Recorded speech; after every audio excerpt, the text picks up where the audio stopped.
السلام عليكم.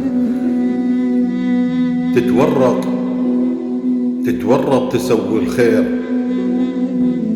وعذرا لهالكلمة اخواني، واقع الحال مرات الانسان يطلع من دوره، بس هذا واقع الحال للاسف الشديد اللي قاعد نعيشه. نسوي خير للناس سواء كان انه تتفضل عليهم او تداينهم او ويرجع لك العكس، تطلع انت الغلطان.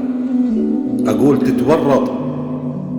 تتورط تسوي الخير، هم تاكل خره وتتبهذل وتنهان، تنطب ايدك وتركض برجليك، تتوسل ولا كأنك كنت ديان.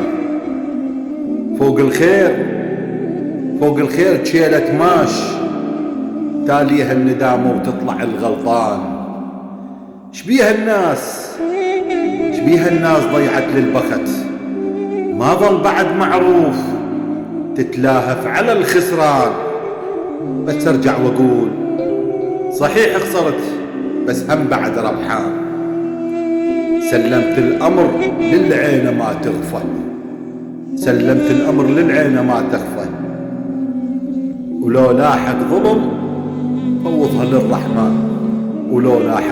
فوضها للرحمن. وعذرا للكلمة اخواني اخواتي، سلام عليكم.